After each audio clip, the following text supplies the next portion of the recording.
Hello प्यारे बच्चों, welcome to physics solution point. बच्चों, आज के वीडियो में हम लोग सीखेंगे Newton's laws of motion. Newton's laws of motion की जब भी बात की जाती है बच्चों, तो यहाँ सबसे इम्पॉर्टेंट जो पैरामीटर है वो है फोर्स। फोर्स क्या होता है उसके बारे में हम लोग बात करते हैं। तमाम जगहों पे फोर्स इतना लग रहा है, फोर्स पर्टिकुलर इस डायरेक्शन में लग रहा है, फोर्स की वैल्यू इतनी है, फोर्स का एक कंपोनेंट इतना है, तमाम सारी बातें की जाती है। तो इसलिए सबसे पहले ये जान लेना ज़रूरी होगा कि फोर्स होता क्या है। बच्चों, तो सबसे पहले हम लोग डिफाइन कर लेते हैं कि फोर्स इन फैक्ट क्या है। आइए देखते हैं। बच्चों, किसी बॉडी पे फोर्स लगाते हैं तो क्या होता है, या तो वो बॉडी डिस्प्लेस हो जाती है, उसका पोजीशन चेंज हो जाता है, या चेंज अगर नहीं होता है तो चेंज करने का प्रयास करता रहता है। जैसे सपोज यहाँ दीवार हो और दीवार को मैं बच्चों पुश करता रहूं, तो क्या दीवार का पोजीशन चेंज हो जाएगा?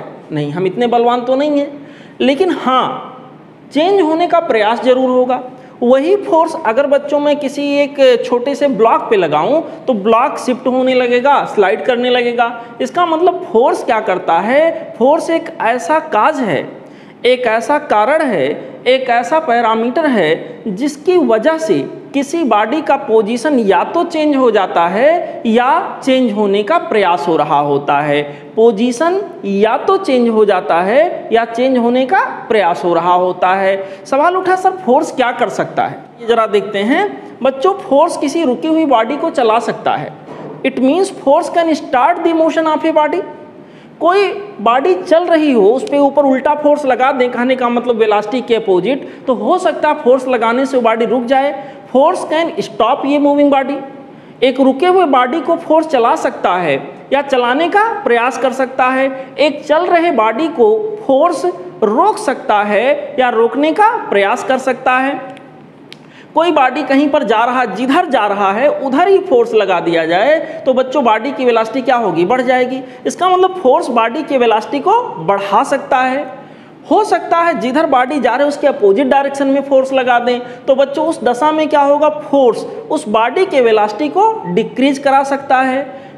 मान लीजिए कोई बॉडी ऐसे जा रहा है, उसके ऊपर फोर्स बच्चों मैंने ऐसे इस डायरेक्शन में लगा दिया तो ये वेलोसिटी को डिक्रीज या इंक्रीज तो नहीं करा पाएगा, लेकिन हाँ इसके मोशन की डायरेक्शन को चेंज जरूर कर देगा। जैसे सेंट्रीपेटल फोर्स, सेंट्रीपेटल फोर्स ना तो वेलोसिटी को बढ़ाता है ना घटाता है, केवल डायरेक्शन को चेंज करता है। बच्चों, यहाँ पर हो सकता है कि किसी बॉडी पे फोर्स लगाएं और बॉडी का डायरेक्शन ना चेंज हो, केवल मैग्नीट्यूड चेंज हो या चेंज होने का प्रयास हो सकता है मैग्नीट्यूड केवल चेंज हो, डायरेक्शन ना चेंज हो। तो तमाम सारी ऐसी चीज़ें हैं जो फोर्स कर सकता है। फोर्स के लिए बच्चों हम इतना बोलेंगे, फोर्स एक ऐसा पैरामीटर है जो अगर किसी बॉडी पे लग जाए तो उस बॉडी के पोजीशन को या तो चेंज करा दे या चेंज कराने का प्रयास करे। दूसरी बात बच्चों ये बोलेंगे, force can start the motion of a body, force can try to stop the motion of a body, force can stop the motion of a body, force can try to stop the motion of a body. Train चल रही है, आप उल्टा force लगाने लगिए तो train रुक तो जाएगी नहीं, लेकिन हाँ कोशिश जरूर होगी। छोटे बॉडी पे लगाओगे तो रुक भी जाएगी। यहाँ पर force can change the direction of a body, force can change only magnitude of the body, force can change both direction and magnitude of the body. ये वो चीज़ें हैं जो फोर्स करा सकता है। ठीक है बच्चों, अब यहाँ पर और बातें इसके बारे में देखिए। किसी बॉडी पे फोर्स हम ऐसे लगाएं, इसको पुश कहेंगे, ढकेलना हुआ। बच्चों, किसी बॉडी पर फोर्स ऐसे बॉडी को रस्सी में बांध के खींचिए, इस फोर्स को हम पुल फोर्स कहेंगे। सिचुएशन ऐसे है, कहीं ऑफिस में जानते हैं कहीं पर गेट पे लिखा होता पुश तो उसको आप ढकेलते हो, कहीं पे लिखा रहता पुल तो आप खींचते हो।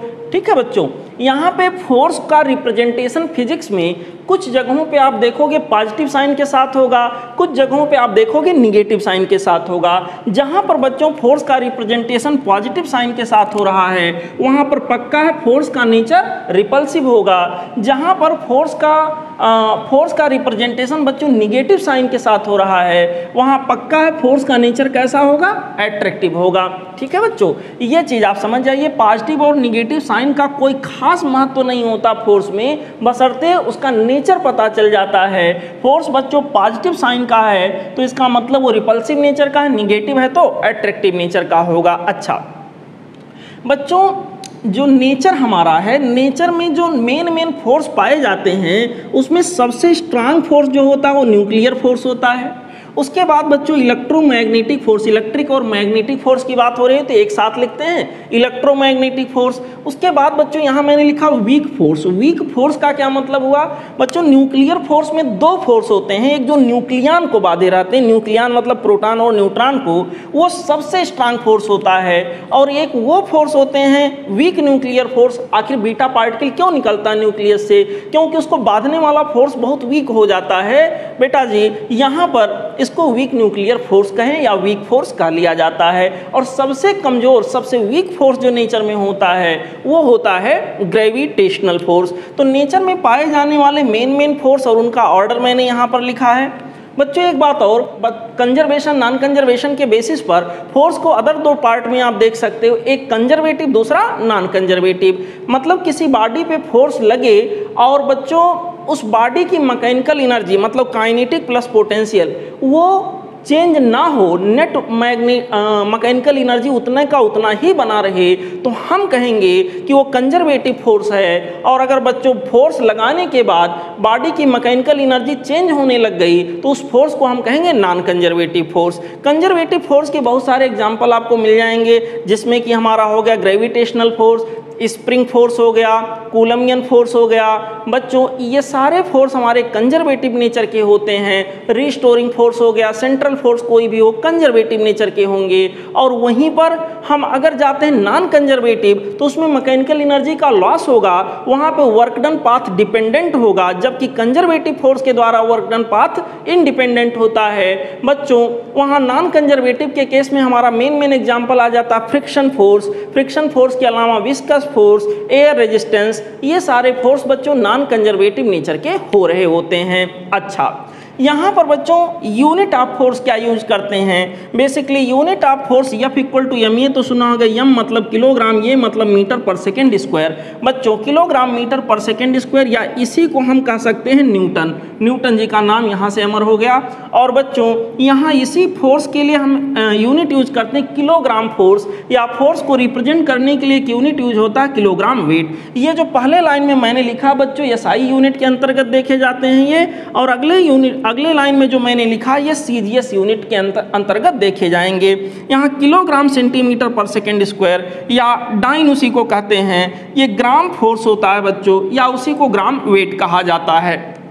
देखिए न्यूटन और डाइन में क्या रिलेशन है? 1 न्यूटन इक्वल टू 10 की पावर 5 डाइन। थोड़ा बड़ा अजीब सा नाम लग रहा है। 1 न्यूटन 10 की पावर 5 डाइन के बराबर है। इतनी डाइनें मिलकर न्यूटन का सामना करेंगे, ठीक है? तो फिलहाल ऐसे ही याद रखिए 1 न्यूटन इक्वल टू 10 की पावर 5 डाइन। यहाँ के अंदर बच्चों हमारे पास x किलोग्राम वेट। अब किलोग्राम वेट को अगर न्यूटन बनाना हो तो क्या करेंगे? मुझसे कहा गया किसी बॉडी पे फोर्स लग रहा है 10 किलोग्राम वेट के बराबर, इसका मतलब उसके ऊपर जो एक्चुअल फोर्स लग रहा होगा 10 इंटू जी न्यूटन, यानी कि 10 इंटू जी के जगह पर 9.8 रख लीजिए तो 98 न्यूटन हो गया। ठीक है बच्चों, तो x किलोग्राम वेट को अगर न्यूटन में बदलना हो तो x को g यानी ग्रेविटेशनल एक्सीलरेशन से क्या कर देंगे? मल्टीप्लाई। सिमिलर जो किलोग्राम वेट है वही किलोग्राम फोर्स भी होता है। x किलोग्राम फोर्स को अगर न्यूटन में बदलना हो तो x को बच्चों g से हम क्या कर देंगे? मल्टीप्लाई। ठीक है, इसी तरह अगर कभी हमें ग्राम फोर्स को या ग्राम वेट को, ग्राम फोर्स या ग्राम वेट को बच्चों हमें बदलना हो, सपोज करिए x ग्राम फोर्स है और हमें न्यूटन में बदलना है तो x इंटू जी, न्यूटन नहीं सॉरी डाइन में बदलना है तो यहाँ के अंदर बच्चों इतना इंटू जी ये डाइन हो जाएगा। यहाँ ऐसे x इंटू जी, यहाँ के अंदर बच्चों x इंटू जी की वैल्यू CGS में हमें रखना होगा जो कि 980 होगा बेटा जी। इसका मतलब 1 ग्राम फोर्स या 1 ग्राम वेट इक्वल टू मुझे अगर लिखना हो तो 1 इंटू 980 यहाँ डाइन हो जाएगा बेटा, ये आ गया 980 डाइन। ठीक है, तो ये इसके अंदर रिलेशन होता है, ध्यान रखिएगा। कभी अगर चेंज करना हो क्वेश्चन सॉल्व करते समय आपकी सहायता करेगा ये कॉन्सेप्ट।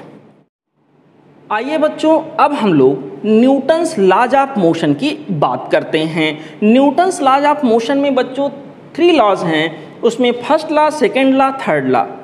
शुरुआत करते हैं फर्स्ट लॉ से। न्यूटन का फर्स्ट लॉ जिसको लॉ ऑफ इनर्शिया भी कहा जाता है, क्या कहना है इसका क्या कॉन्सेप्ट है समझिएगा।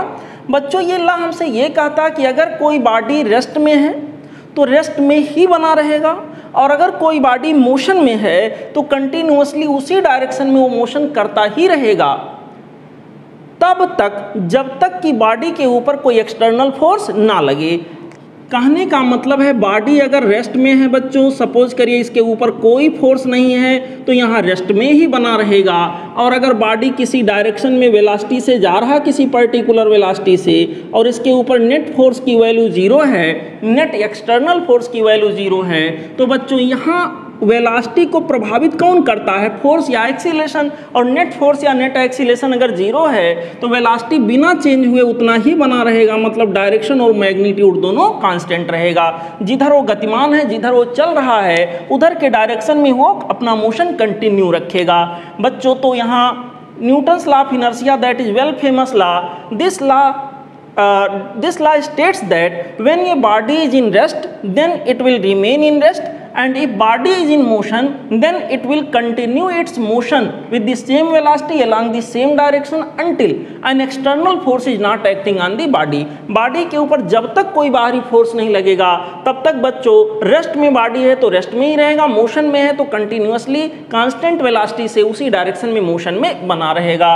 This is Newton's first law. अब यहाँ पर समझिए बच्चों, यहाँ इनर्शिया के 3 type, inertia of rest, inertia of motion और इनर्शिया ऑफ डायरेक्शन। समझिए, जैसे सपोज करिए कहीं आप बस में जा रहे हो और आपका डेस्टिनेशन आ गया, आप रुकना चाहते हो, आपने बस ड्राइवर से कहा कि भैया रोक दीजिए हमें उतरना है, तो बस जिधर जा रहा था बस जैसे ही थोड़ा स्लो हुआ, आपको लगा कि अब हम कूद सकते हैं, आप जो है क्या किए, आप ज़मीन के ऊपर जैसे ही आए, आपका फिट, आपका पैर ज़मीन से जैसे ही टच हुआ, अगर आप बिल्कुल स्टेबल वहाँ हो जाएंगे तो आप आगे की ओर, जिधर बस चल रहा था उधर की ओर आपके शरीर का ऊपरी हिस्सा ऑटोमेटिकली झुक जाएगा। उसका रीज़न क्या है, जब हम बस से नीचे उतरे, जब बस चल रहा था और हम नीचे कूदे तो क्या हुआ, हमारा शरीर भी बस के साथ चल रहा था, लेकिन जैसे ज़मीन के टच में हमारा पैर आया, जैसे ज़मीन के टच में पैर आया, जमीन और पैर के बीच में, ग्राउंड और बच्चों लेग के बीच में, ग्राउंड और पैर के बीच में क्या हुआ, फ्रिक्शन लगा, जिससे निचला हिस्सा तो शरीर का रुक गया, जाम हो गया वहीं पर, लेकिन ऊपरी हिस्सा अभी भी गतिमान है, उधर ही जाना चाह रहा है।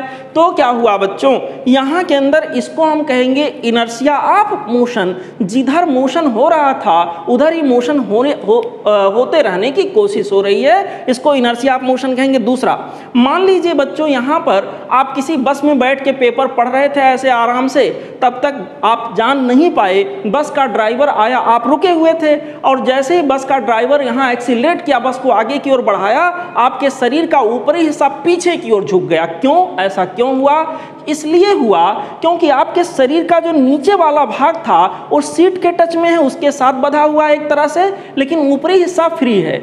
जैसे ही बस चला तो नीचे का हिस्सा तो बस के साथ चल पड़ा, लेकिन ऊपरी हिस्सा कह रहा हम यहीं रहेंगे, तो ऑब्वियसली आप पीछे की ओर इस तरह से झुक जाते हो। इसको कहते हैं बच्चों, जो हिस्सा, जो बॉडी रेस्ट में था वो रेस्ट में ही बने रहने की कोशिश करता है, इसको हम कहते हैं इनर्शिया ऑफ रेस्ट। तीसरी बात यहाँ पर समझिएगा, यहाँ पर मान लीजिए कहीं पर आप किसी बस में, कार में, किसी मोटर गाड़ी में आप जा रहे हो और एक टर्न आया, एक मोड़ आया, और वहाँ पर जैसे ही अचानक गाड़ी मुड़ी, आप देखोगे कि आपका शरीर उल्टे डायरेक्शन में, जिधर मोड़ है उधर नहीं, उसके उल्टे डायरेक्शन में गतिमान रहने की कोशिश करेगा, आप इसका अनुभव करोगे। इसका मतलब जिस डायरेक्शन में हमारी बॉडी जा रही थी उसी डायरेक्शन में जाने का प्रयास कर रही है बच्चों, इसको हम कहेंगे इनर्शिया ऑफ डायरेक्शन। तो 3 बातें यहाँ पर, inertia of rest, inertia of direction, inertia of motion, inertia of rest, inertia of motion, inertia of direction. ठीक है बच्चों, इनर्शिया ऑफ रेस्ट मतलब रेस्ट में जो बॉडी हो रेस्ट में ही रहना चाहिए। इनर्शिया ऑफ मोशन का मतलब जो बॉडी जिस दिशा में मोशन में है मोशन में ही रहना चाहिए। और इनर्शिया ऑफ डायरेक्शन का मतलब हो गया कि जिस डायरेक्शन में है वो डायरेक्शन मेंटेन रहने की कोशिश हो, that is inertia of direction. बच्चों अब हम लोग देखते हैं न्यूटन जी का सेकेंड लॉ क्या है। बड़ा फेमस लॉ है और बहुत ही इंपॉर्टेंट लॉ है। F=ma किसने नहीं सुना होगा बच्चों। यहाँ पर इनफैक्ट F=ma न्यूटन जी का सेकेंड लॉ डायरेक्टली नहीं है, ये न्यूटन जी के सेकंड लॉ से डिराइव किया गया है। इनफैक्ट न्यूटन जी का कहना यह है कि अगर कोई बॉडी कहीं पर मोशन में है तो उस बॉडी पे लगने वाला फोर्स उसके लीनियर मोमेंटम में होने वाले रेट ऑफ चेंज के डायरेक्टली प्रोपोर्शनल होगा। एक्चुअल न्यूटन्स लॉ ये है बच्चों, किसी बॉडी पे लगने वाला जो एक्सटर्नल नेट एक्सटर्नल फोर्स होगा वो उस बॉडी के लीनियर मोमेंटम में होने वाले चेंज के रेट के बराबर होगा। जैसे dp और dt is the rate of change of linear momentum with respect to time. जो हमारा एक्सटर्नल फोर्स जो भी बॉडी पे लग रहा होगा इसी के डायरेक्टली प्रोपोर्शनल होगा। हमने प्रोपोर्शनलिटी को इक्वालिटी में बदला बच्चों, यहाँ पर देखिए तो जहाँ प्रोपोर्शनल का साइन था वहाँ इक्वल टू आ गया, एक कांस्टेंट मैंने k लगा दिया। p का मतलब m इंटू वी। अब m इंटू वी मेन तो यहाँ ये है बच्चों। अब अगर मास कांस्टेंट है, अगर इसके साथ कांस्टेंट लगा है कि अगर इफ मास इज कांस्टेंट, अगर बच्चों m कांस्टेंट है then in this condition we will have f equal to k, mass is constant and constant will come out k into M dv और dt बचा बच्चों। और dv और dt is the instantaneous linear acceleration. यहाँ के अंदर बच्चों acceleration ये आ गया। सिंप्लिसिटी के लिए बच्चों k की वैल्यू यहाँ पर 1 रखी जाती है, जिसकी वजह से f इक्वल टू एम ये का इक्वेशन यहाँ के अंदर बन के आ रहा होता है। तो न्यूटन्स लॉ से डिराइव हुआ एक सिंपल सा इक्वेशन जो कि पूरे फिजिक्स में हलचल मचा के रख दिया है, f equal to M A. आइए जरा यहाँ के अंदर बच्चों थोड़ा सा चर्चा और करते हैं। यहाँ पर सेकंड लॉ, तीनों लॉ में से सेकंड लॉ बच्चों बहुत मेन लॉ है, क्योंकि अदर लॉज को इससे डिराइव किया जाता है। जैसे सेकंड लॉ को डिराइव करके देखते हैं। सेकंड लॉ का कहना है कि अगर किसी बॉडी के ऊपर लगने वाला फोर्स जीरो हो, बच्चों अगर किसी बॉडी के ऊपर लगने वाला फोर्स जीरो होगा मतलब m इंटू ये जीरो होगा, m इंटू ये जीरो होगा तो मास तो जीरो है नहीं, ये जीरो होगा। यहाँ के अंदर ये जीरो होने का मतलब dv और dt जीरो होगा, और dv और dt अगर जीरो होगा मेरे प्यारे बच्चों किसी भी क्वांटिटी को मैं डिफरेंशिएट करूं रिजल्ट जीरो मिले, मतलब जिसको मैंने डिफरेंशिएट किया है या तो वो कांस्टेंट रहा होगा या तो वो जीरो रहा होगा। इसका मतलब यहाँ के अंदर वेलोसिटी या तो कांस्टेंट रहा होगा या जीरो रहा होगा। मतलब बॉडी के ऊपर लगने वाला नेट फोर्स जीरो है तो बॉडी या तो कांस्टेंट वेलोसिटी से मोशन में होगा या फिर बॉडी रेस्ट में होगा। ठीक है बच्चों, यही तो फर्स्ट लॉ था जो उसमें मैंने आपको बताया कि अगर बॉडी रेस्ट में है तो रेस्ट में ही रहेगा, और बॉडी अगर मोशन में है तो कांस्टेंट वेलोसिटी से मोशन को मेंटेन रखेगा जब तक कि कोई एक्सटर्नल फोर्स ना लगे। मतलब जब तक फोर्स जीरो है तब तक वेलोसिटी अगर है तो कांस्टेंट होगा, नहीं है तो जीरो है तो जीरो ही बना रहेगा। बच्चों अब आइए हम लोग सीखते हैं न्यूटन जी का सेकंड लॉ अप्लाई कैसे किया जाता है। न्यूटन जी का सेकंड लॉ अप्लाई करने का बच्चों जो तरीका है उसमें सबसे पहला स्टेप हम ये लेते हैं कि डिसाइड करते हैं कौन सी बॉडी के ऊपर या कौन से सिस्टम ऑफ बॉडी के ऊपर हमें न्यूटन्स लॉ अप्लाई करना है। ध्यान रखिएगा, न्यूटन्स लॉ अप्लाई करते वक्त हम केवल एक्सटर्नल फोर्स की बात करते हैं कि बॉडी पर कौन कौन सा एक्सटर्नल फोर्स लग रहा है, ना कि इंटरनल फोर्स की। ठीक है बच्चों, फिर क्या करते हैं, यहाँ एक पर्टिकुलर डायरेक्शन में लॉ को अप्लाई करते हैं। एक पर्टिकुलर डायरेक्शन में हम रूल अप्लाई करते हैं F equal to M A. जिस पर्टिकुलर डायरेक्शन में हम अप्लाई करते हैं रिजल्टेंट फोर्स उस पर्टिकुलर डायरेक्शन का हम लेंगे। एक रिफरेंस डायरेक्शन बच्चों एज्यूम करेंगे। रिफरेंस डायरेक्शन में जितने भी फोर्स आ रहे होंगे उनको पॉजिटिव, रिफरेंस डायरेक्शन के अपोजिट जितने फोर्स आ रहे होंगे उनको निगेटिव। जनरली रिफरेंस डायरेक्शन हम उधर लेते हैं जिधर बॉडी का नेट एक्सीलरेशन होता है, लेकिन कभी कभी हमें पता ही नहीं होता है कि बॉडी का नेट एक्सीलरेशन किधर है। ऐसे दशा में, ऐसे कंडीशन में हम कोई एक रेफरेंस डायरेक्शन बच्चों एज्यूम कर लेते हैं, और फिर अगर हमने सही एज्यूम किया होगा एक्सीलरेशन पॉजिटिव मिलेगा, अगर बच्चों हमने उल्टा एज्यूम किया होगा तो एक्सीलरेशन निगेटिव मिलेगा। फिलहाल यहाँ आइए, जैसे यहाँ पर कोई m मास की बॉडी है उसके ऊपर दो फोर्स लग रहे हैं F1 और इधर से F2। हमें यहाँ इसके ऊपर न्यूटन्स लॉ अप्लाई करना है। तो दो कंडीशन होंगे, या तो F1 F2 से ज़्यादा होगा या F2 F1 से ज़्यादा होगा। मान लिया F1 F2 से ज़्यादा है तो ऐसे कंडीशन में बच्चों रिजल्टेंट फोर्स F1 के डायरेक्शन में होगा और बॉडी इस तरह से राइटवर्ड मोशन करने लग जाएगा। अगर ऐसा होगा तो राइटवर्ड इसमें क्या आ जाएगा, एक्सीलरेशन। जिधर एक्सीलरेशन है उसी को आप रेफरेंस डायरेक्शन मान लीजिए, आप अप्लाई कर दे F net equal to ma। What is F net? This is net force along the reference direction. Reference direction में F1 positive F2 negative, reference मैंने इधर लिया एक्सीलरेशन के अलोंग, F1 फॉलो कर रहा है उसको पॉजिटिव, F2 निगेटिव। आगे F1 minus F2 equal to mass of the system. System में यहाँ केवल एक मास है, that is m, into acceleration of the system, that is ये। यहाँ से एक्सीलरेशन अगर मैं निकालूं बच्चों तो आएगा F1 minus of F2 divided by m। ठीक, फॉर एग्जाम्पल यहाँ पर मान लीजिए कोई इस तरह का एग्जाम्पल मैं ले रहा हूँ, इसमें एक बॉडी के ऊपर 10 newton, 5 newton, 20 newton, 15 newton, 4 forces are acting from one from left side towards right, other from right side towards left, other from upward towards downward, other from downward towards upward। तो बच्चों यहाँ के अंदर हमें अगर इस बॉडी का acceleration पता करना हो या नेट फोर्स पता करना हो, कैसे करेंगे? तो ऐसा करने के लिए पहले हम देखिए, एक बार हम रूल अप्लाई करेंगे अलोंग हॉरिजेंटल, एक बार अप्लाई करेंगे अलोंग वर्टिकल, क्योंकि फोर्स वर्टिकल में भी है और हॉरिजेंटल में भी है। यहाँ के लिए बच्चों हमने एक्सिस का सहारा लिया, इसको हम एक्स एक्सिस मानेंगे, इसको वाई, एक्स ऐसे वाई ऐसे। तो बच्चों यहाँ के अंदर क्या होगा, एक्स के अलोंग अगर हम रूल अप्लाई करने जाते हैं तो F net equal to M A, X के अलोंग हमारे पास क्या हो जाएगा 10 minus 5, 10 minus 5 equal to M into A. 10 X के अलोंग, बच्चों एक्स के अलोंग दो फोर्स हैं, ये अलोंग है ये अपोजिट है, नेट ऐसे आएगा तो इधर मैं मानूंगा एक्सीलरेशन ए एक्स, एक्स के अलोंग एक्सीलरेशन ए एक्स मानूंगा।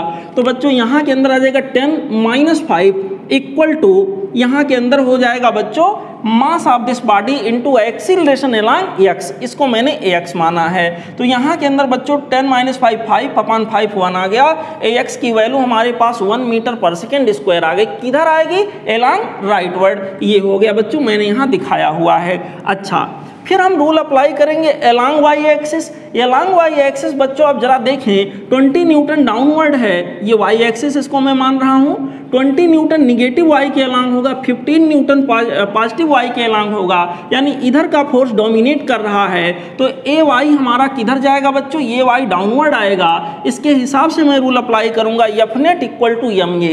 एफ नेट में क्या आएगा 20 minus 15, 20 minus 15 equal to mass into A Y. यहाँ के अंदर ए वाई की वैल्यू बच्चों कितना हो गया, 1 मीटर पर सेकेंड स्क्वायर हो गया। और इस तरह से बच्चों हम अगर बात करें नेट एक्सीलरेशन क्या होगा, तो नेट एक्सीलरेशन 2D का केस है, आ जाएगा स्क्वायर रूट के अंदर ए एक्स स्क्वायर प्लस ए वाई स्क्वायर। अनफॉर्चुनेटली यहाँ दोनों ही 1 1 हैं, 1 का स्क्वायर कितना आ गया, स्क्वायर रूट में 2, स्क्वायर रूट में 2 मीटर पर सेकेंड स्क्वायर, ये नेट एक्सीलरेशन होगा। और नेट एक्सीलरेशन की डायरेक्शन कुछ इस प्रकार से बच्चों यहाँ के अंदर आ रही होगी। चलो बच्चों स्पष्ट करने के लिए एक और एग्जांपल लेते हैं। यहाँ मैंने मान लिया कोई एक 2 kg का बॉडी है, उसके ऊपर 10 न्यूटन फोर्स इस तरह से राइटवर्ड डायरेक्शन में लग रहा है, 15 न्यूटन अपवर्ड इस तरह से लग रहा है, 5 न्यूटन डाउनवर्ड ऐसे लग रहा है, और एक ऐसा फोर्स 15 न्यूटन का है जो हॉरिजेंटल डायरेक्शन से या कह लीजिए एक्स एक्सिस इसको मान लीजिए, यहाँ से 37 डिग्री के एंगल पर लग रहा है। तो बच्चों यहाँ के अंदर हमें बताना नेट एक्सीलरेशन क्या होगा। सपोज ऐसे केस में बच्चों जब पूरे फोर्स को देखें और यहाँ 2D का केस बन रहा हो, फोर्स x के अलोंग भी हो y के अलोंग भी हो, तो यहाँ बारी बारी से एक बार ला आप x के अलोंग लगाओगे फिर y के अलोंग लगाओगे। तो x के अलोंग अगर हम ला को अप्लाई करने जाएं बच्चों तो हमें ये देखना होगा x के अलोंग कौन कौन से फोर्स हैं, ये पहली प्रायोरिटी होगी। तो x के अलोंग लगने वाले फोर्स की अगर बच्चों हम बात करेंगे तो ध्यान से समझिए, सीखने का प्रयास करिए। बच्चों x के अलोंग लगने वाले फोर्स हमारे पास 10 Newton that is along positive x, 15 Newton का एक कंपोनेंट आएगा 15 cos 37। 15 cos 37 x के अलांग लगेगा। x के अलांग और कोई फोर्स तो है नहीं, तो जो x के अलांग है वो मैंने यहाँ के अंदर रखा है।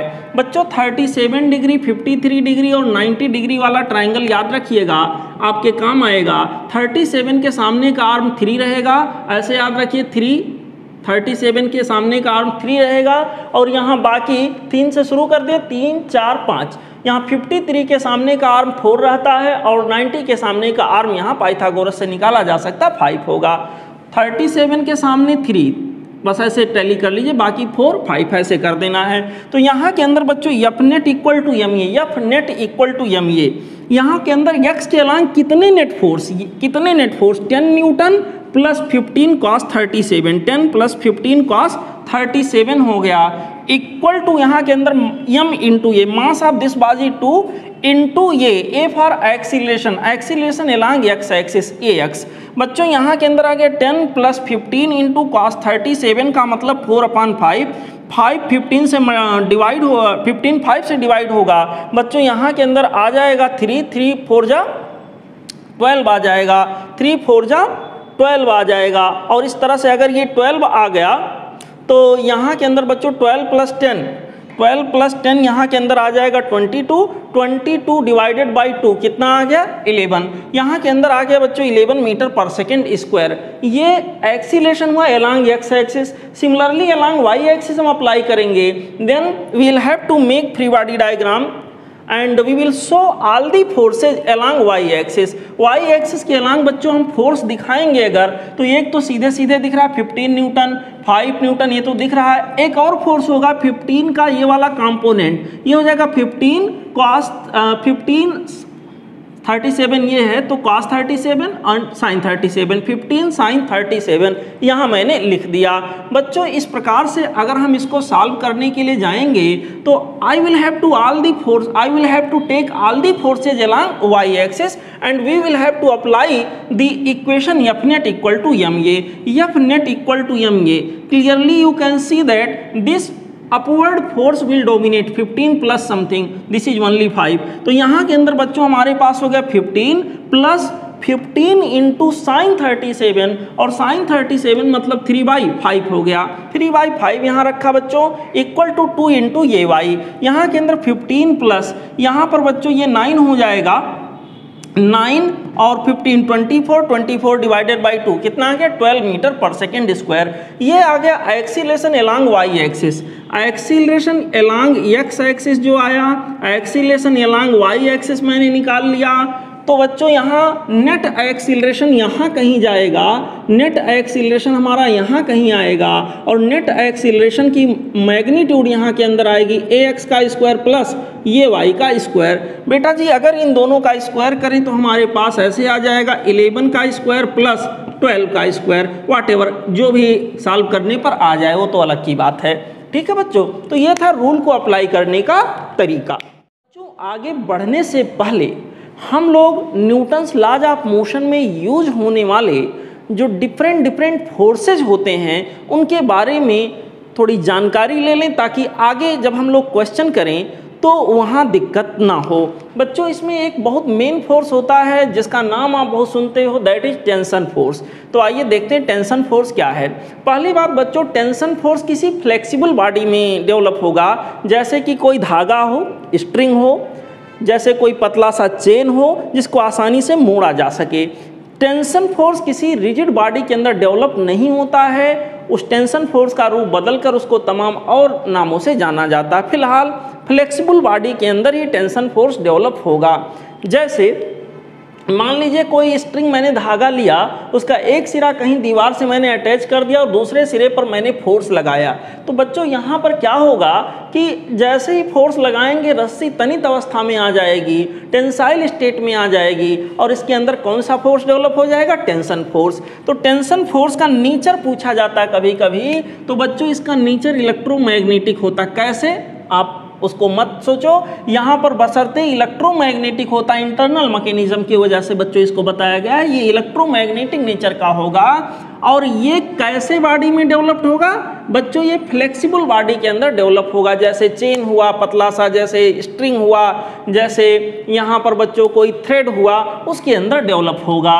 अच्छा, और तभी डेवलप होगा जब उसके ऊपर हम कोई फोर्स लगाएंगे, उसे टेंसाइल स्टेट में लाने की कोशिश करेंगे। अच्छा, अब रस्सी या स्ट्रिंग बच्चों दो तरह का, एक तो मैसिव, एक मासलेस। यहाँ पर बच्चों हम मोटे से रस्से की बात करें तो मैसिव हो गया, वहाँ टेंशन फोर्स का कॉन्सेप्ट थोड़ा अलग होगा बच्चों मैग्नीट्यूड वाइज। और यहाँ के अंदर अगर हम मासलेस स्ट्रिंग की बात करें, जैसे हल्का सा धागा ले लिया तो उसमें टेंशन फोर्स का कॉन्सेप्ट अलग होगा।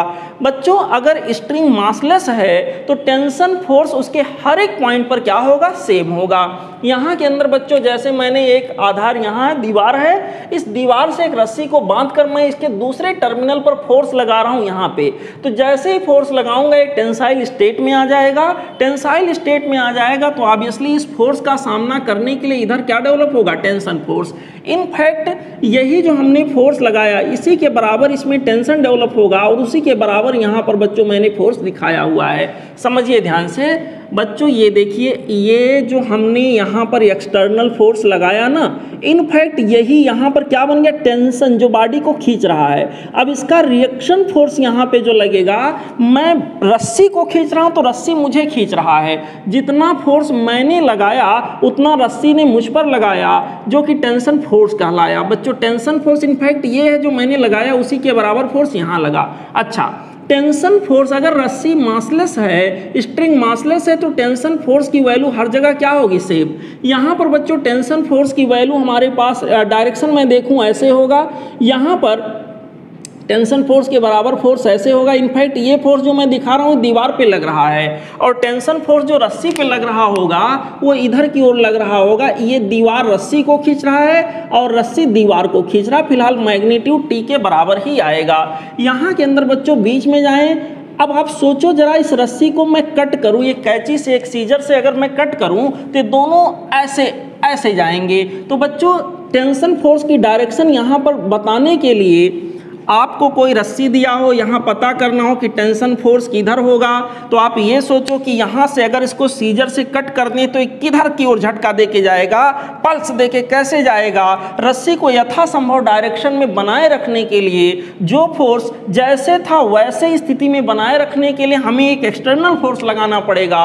वही एक्सटर्नल फोर्स की डायरेक्शन ही बच्चों उस पर्टिकुलर पॉइंट पर, उस पर्टिकुलर हिस्से के लिए टेंशन फोर्स की डायरेक्शन कहलाएगी। जैसे यहाँ पर मैं टेंशन फोर्स दिखाऊं तो बाई डायरेक्शनल होगा ऐसे, ये वाला जो टेंशन फोर्स लगा वो ये वाले हिस्से पर लगेगा, और ये वाला जो टेंशन फोर्स लगा वो ये वाले हिस्से पर लगेगा।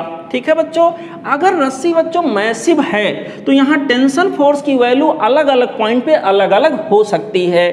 जैसे यहाँ पर बच्चों मैंने कोई फोर्स लगाया है, फोर्स लगाया और ये कोई रस्सी है, मोटी सी रस्सी है, मैसिव है, और एक बच्चों यहाँ सरफेस के ऊपर रखा, सरफेस यहाँ फ्रिक्शन लेस है। तो जब हमने फोर्स लगाया तो यहाँ पर बच्चों उतना ही टेंशन फोर्स यहाँ के अंदर डेवलप होगा। ये बच्चों इनफैक्ट टेंशन फोर्स ही रस्सी पे काम करेगा, उतना ही एक्सटर्नल फोर्स यहाँ एक तरह से हम रस्सी को खींच रहे हैं, रस्सी हमको खींच रहा है, टेंशन फोर्स के बराबर ये आ गया जो कि F के बराबर होगा।